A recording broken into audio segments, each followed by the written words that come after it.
Back to our Commitment 2022 coverage and the latest on ballot return numbers. Political Data Inc. says 20% of ballots have been turned in. That is 4.3 million of the more than 21 million that were sent out. And this morning, we want to break down the data we have on the votes and who's voting. And we're going to do that with Vice President of Political Data Inc., Paul Mitchell. Paul, good morning. Thanks so much for being here. Thanks for having me. Let's first of all talk about the numbers. And we do have some graphics for our viewers that we want to show as we're going through like what we're seeing right now. Just looking at this breakdown, what do you take away from the numbers that we're already seeing? Yeah, so in early votes, we're seeing Democrats and Republicans both outpacing their share of the registration. So Democrats about 47% of voters. They're about 50% of voters who've returned a ballot. Republicans about 24% of voters. They're about 28% of voters who've returned a ballot. What that means is that independents are turning out in lower numbers. And we have more data that shows that the people who are returning their ballots are really older voters. Right. Older voters are about, seniors are about a quarter of the electorate. 18 to 34-year-olds are also about a quarter of the electorate. However, seniors account for more than half of the ballots that have been returned so far. Those 18 to 34-year-olds, only about 10%. So there's this real dynamic where the early vote, you don't see as many young people, you don't see as many Latinos, and you don't see as many independents. How do the numbers that we're seeing now compare to the last midterms? Well, it's interesting because in the last midterms, you want to look at like a similar election. Sure. So looking at the last midterms makes a lot of sense. But in the last midterms, only 7 counties had all mail ballots going out to all their voters. Yeah, things have changed for sure. Now we have 58 counties where everybody's getting a mail-in ballot.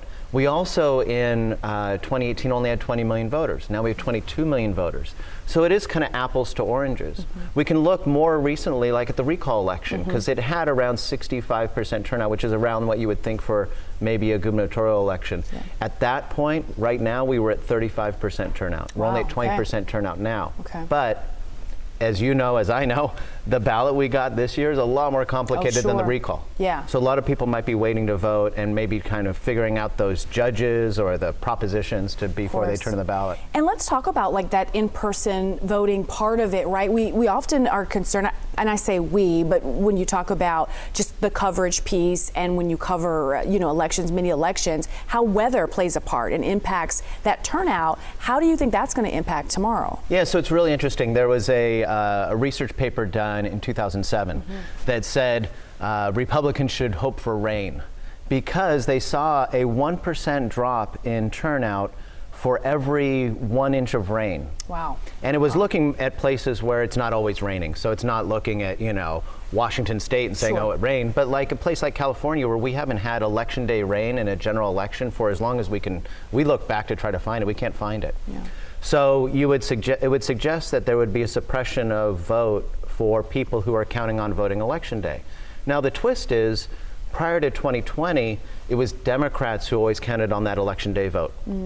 Now, with everybody getting a mail-in ballot and with Republicans uniquely not trusting the vote-by-mail system, we have many more, about 33% of Republicans saying they're going to vote on election day at a polling place.